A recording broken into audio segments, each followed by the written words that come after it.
तो दोस्तों नमस्कार। आज मैं फिर आया हूँ एक दिलचस्प वीडियो लेकर।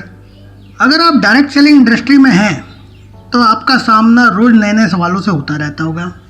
तो कुछ समय पहले मुझे भी एक मित्र ने ऐसा ही सवाल किया।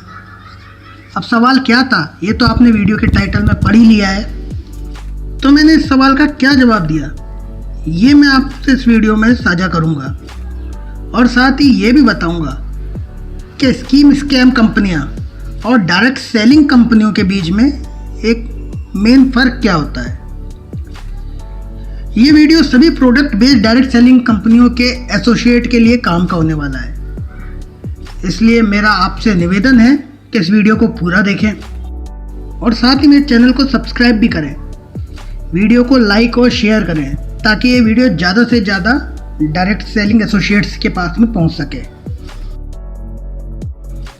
तो कुछ समय पहले मैं अपने एक परिचित को शेफ शॉप कंपनी का प्लान बता रहा था। मैं उन्हें बता रहा था कि कैसे वे ज्वाइन होने के बाद में हमारी डिजिटल भगवद गीता सेल करते हैं तो कंपनी न केवल उनको बल्कि ऊपर तक पूरी टीम को फ़ायदा देती है, और कैसे वो यहाँ से अपनी पूरी टीम की मदद से 13 लाख रुपए हफ्ते तक की इनकम कर सकते हैं।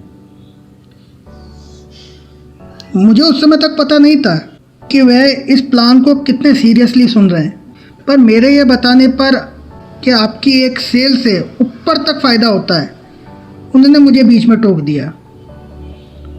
उन्हें समझ नहीं आ रहा था कि ऐसा कैसे हो सकता है। उन्होंने मुझसे कहा कि हो ही नहीं सकता, एक प्रोडक्ट बिकने पर पूरी टीम को पैसा कैसे मिल सकता है। ये चेन वाली स्कीमें झूठी होती है, चेन वाली स्कीमें झूठी होती है। इस तरह के डाउट होना स्वाभाविक भी था क्योंकि उन्हें शायद डायरेक्ट सेलिंग मॉडल के बारे में पता नहीं था।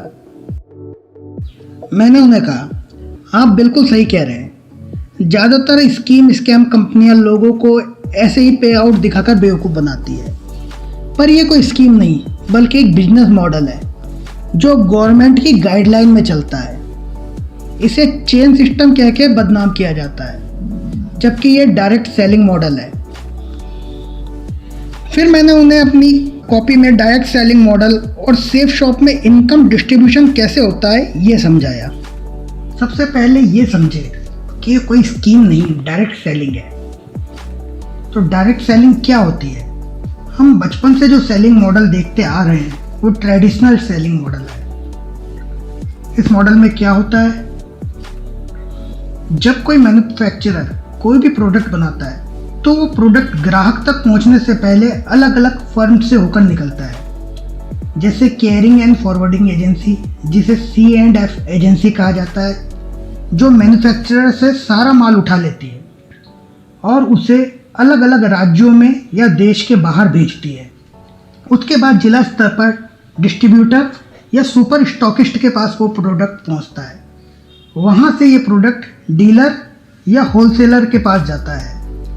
होलसेलर से ये प्रोडक्ट पहुंचता है आपके पास के रिटेलर तक, जहां पर जाकर आप इस प्रोडक्ट को खरीदते हैं। अब ये प्रोडक्ट जिस फर्म से होकर निकलता है वह इसमें अपना मुनाफा जोड़ देते हैं। उदाहरण के लिए मानते हैं कि कोई प्रोडक्ट फैक्ट्री में 35 रुपए का बनकर तैयार हुआ है, तो कैरिंग और फॉरवर्डिंग एजेंसी के पास आते आते ये 40 रुपए का हो जाता है। कैरिंग और फॉरवर्डिंग एजेंसी इसमें अपना मुनाफा जोड़कर इसे डिस्ट्रीब्यूटर तक पहुंचाती है। डिस्ट्रीब्यूटर को वो सामान 70 रुपए तक का मिलता है। यही सामान होलसेलर तक आते आते 80 रुपए का, और होलसेलर का मुनाफा जुड़ने के बाद यही सामान रिटेलर को 90 रुपए में पहुंचता है। और जब आप रिटेलर से वो सामान खरीदते हैं तो वो अपना मुनाफा जोड़कर 100 रुपए में आपको ये सामान देता है। ये सारा डिस्ट्रीब्यूशन एक डिस्ट्रीब्यूशन चेन सिस्टम की तरह दिखता है। वैसे देखा जाए तो पूरी दुनिया ही चेन मेथड पर चलती है। हो सकता है यहाँ बताने में मार्जिन कुछ कम ज़्यादा रहा हो, पर एक सर्व मान्यता यह है कि ट्रेडिशनल मार्केट में 35 रुपए में बनी हुई चीज़ ग्राहक तक पहुँचते पहुँचते 100 रुपए की हो जाती है। अब हम देखते हैं कि प्रोडक्ट के दाम बढ़ने के मुख्य कारण क्या होते हैं।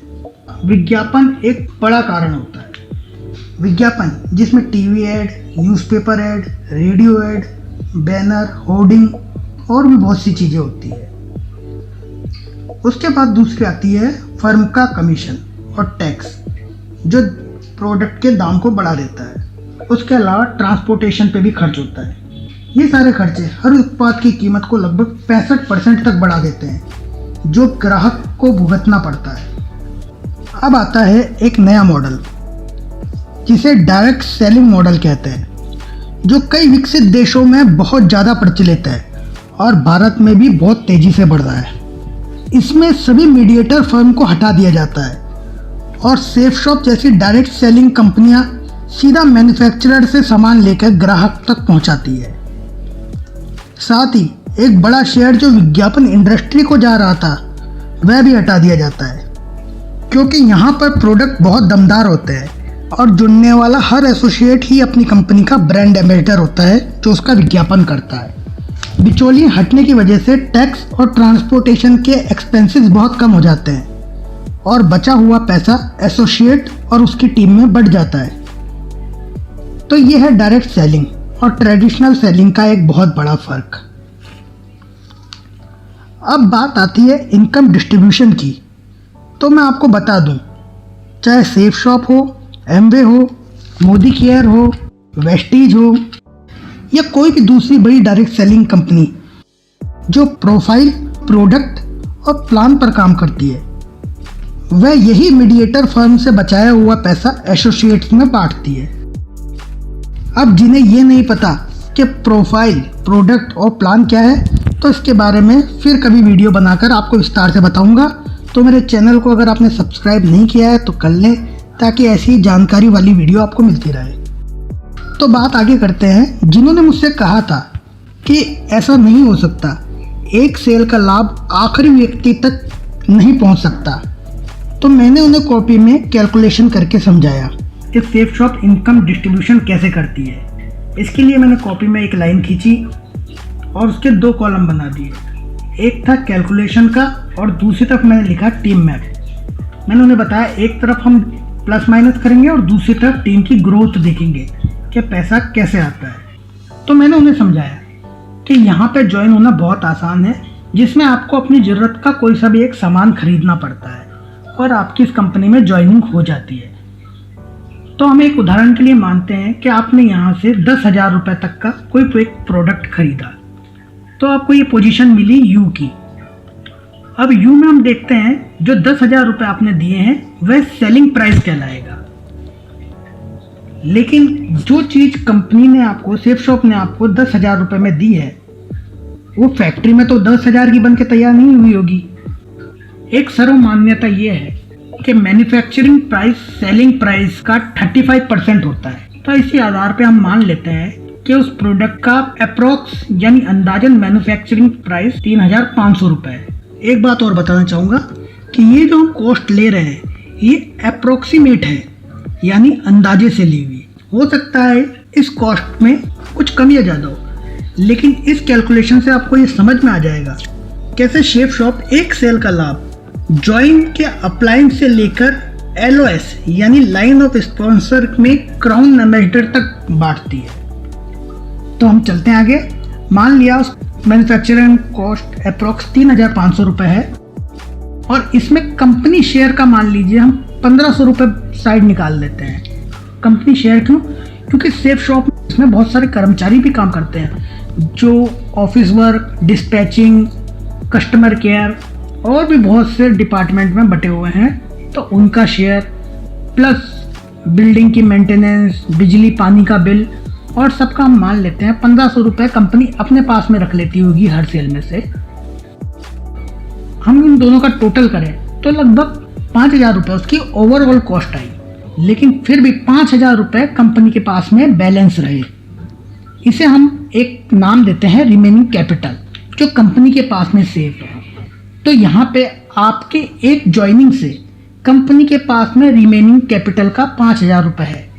ये कैपिटल वैसे ऊपर वालों में डिस्ट्रीब्यूट होती है, लेकिन हम यूँ मानते हैं कि ये अभी तक कंपनी के पास सेफ है। ये खाली एक आंकड़ा है ताकि हमें पता लग जाए कि कंपनी में डिस्ट्रीब्यूशन कैसे होता है। मान लिया आपने किसी और को भी ज्वाइन कराया और वो भी 10,000 का एक प्रोडक्ट लेके ज्वाइन हुआ, तो जैसे ही ए ज्वाइन होता है 10,000 का वो भी प्रोडक्ट लेता है। तो सेम जो प्रोसीजर आपके साथ हुआ था, मैन्युफैक्चरिंग कॉस्ट 3,500 रुपये, कंपनी शेयर 1,500 रुपये, बैलेंस 5,000 उसका भी कटा, लेकिन आपका जो रिमेनिंग कैपिटल था जो आपके अकाउंट में कंपनी के पास में बोल रहा था वो अब 10,000 हो चुका है।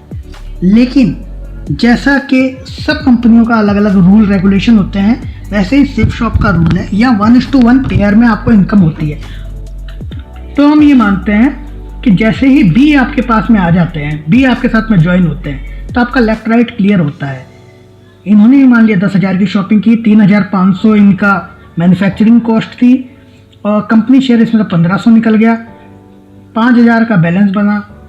तो यहाँ पे रिमेनिंग कैपिटल थी वो 15,000 हो चुकी है।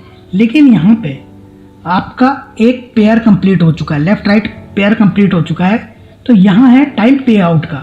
तो वीकली पे आउट में मान लेते हैं अपन 1,000 रुपये आपको मिलते हैं। जैसा कि जो ज्वाइन है सेफ शॉप में जो काम करते हैं उनको पता है जो आपको इसमें बोनस का या डायरेक्ट रेफरेंस है उसका बोनस अलग मिलता है, लेकिन हम इस फिगर को राउंड फिगर के हिसाब से रखने के हिसाब से 1,000 रुपये ही मानते हैं। हालांकि जो रेफरेंस का पे आउट होता है वो आपको और इस पर एक्स्ट्रा मिलता है।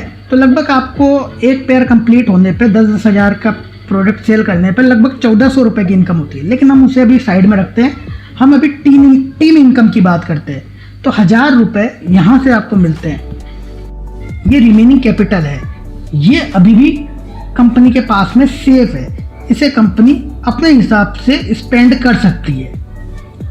अब हम एक उदाहरण और देखते हैं। जैसे ही मान लिया सी और डी की ज्वाइनिंग होती है उसके नीचे, तो सेम यही प्रोसीजर होता है। सी में 10,000 का प्रोडक्ट सेल होने पे 3,500 की उसकी एक्चुअल कॉस्ट अगर हम मानते हैं, 1,500 का अपन शेयर मानते हैं, 5,000 रुपये ओवरऑल प्राइस होती है और 5,000 रुपये बच रहे हैं होते हुए कंपनी के पास में। ऐसे ही डी में भी अपन ये मानते हैं। तो ये सेल जब यहाँ तक हुई और यहाँ पे सी और डी का एक पेयर और कंप्लीट हुआ, हालांकि रिमेनिंग कैपिटल तो 24,000 रुपये है, फिर भी वीकली पे आउट से आपको 1,000 रुपये मिल के 23,000 रुपये और रहता है। और यही सिलसिला अनलिमिटेड डेप्थ तक चलता रहता है। मेरी समझाई हुई ये बात उन सज्जन को बिल्कुल समझ में आ गई, लेकिन उनके दिमाग में अभी भी एक डाउट चल रहा था, रिमेनिंग कैपिटल इसका क्या होता है। तो मैंने उन्हें समझाया कि ऐसा कुछ नहीं है। रिमेनिंग कैपिटल हम जो प्रोडक्ट खरीदते हैं वो 10,000 का मान के ही खरीदते हैं, और ऐसा नहीं है कंपनी हमसे एक्स्ट्रा पैसे लेके कुछ और कर रही हो। आपका जो बैलेंस बच रहा होता है वो आप अपने मोबाइल पे देख सकते हैं, और जो रिमेनिंग कैपिटल होता है इसको कंपनी अपने हिसाब से आपके आखिरी एलओएस तक डिस्ट्रीब्यूट करती है। उसके अलावा जो प्रॉपर्टीज़ होती है उसमें लगाती है। जैसा कि आपको पता ही है, सेफ शॉप ने अभी अभी अपना नया वेयर हाउस बनाया है, बहुत ही हाईटेक वेयर हाउस, ऐसे प्रोजेक्ट में लगाती है। उसके अलावा समय समय पर जो एसोसिएट्स हैं उनको रिवॉर्ड्स में काम में लेती है। उसके अलावा जो बेस्ट परफॉर्मर होते हैं उन्हें फॉरेन टूर्स करवाती है, और ये कहा जाता है कि सेफ शॉप कंपनी एक एक एसोसिएट्स के विदेश टूर पर लाखों रुपए खर्च कर देती है। उसके अलावा नए प्रोडक्ट्स में भी इस पैसों का काम में लिया जाता है। जैसे हमने देखा अभी सेफ शॉप ने लॉकडाउन के दौरान ही कई नए प्रोडक्ट लॉन्च किए, तो ये पैसा उसमें काम आ जाता है। मेरे मित्र को ये बात अच्छी तरह से समझ में आ गई, उनके लगभग सारे डाउट क्लियर हुए और उन्होंने मेरे साथ में ज्वाइन किया। तो ऐसे होता है सेफ शॉप कंपनी में पैसों का डिस्ट्रीब्यूशन। मुझे आशा है आपको ये वीडियो ज़रूर अच्छा लगा होगा। अगर लगा है तो इसे लाइक कीजिए, शेयर कीजिए, मेरे चैनल को भी सब्सक्राइब कीजिए, ताकि इसी तरह से मैं आपको और अच्छे वीडियो बना के लाता रहूं। धन्यवाद।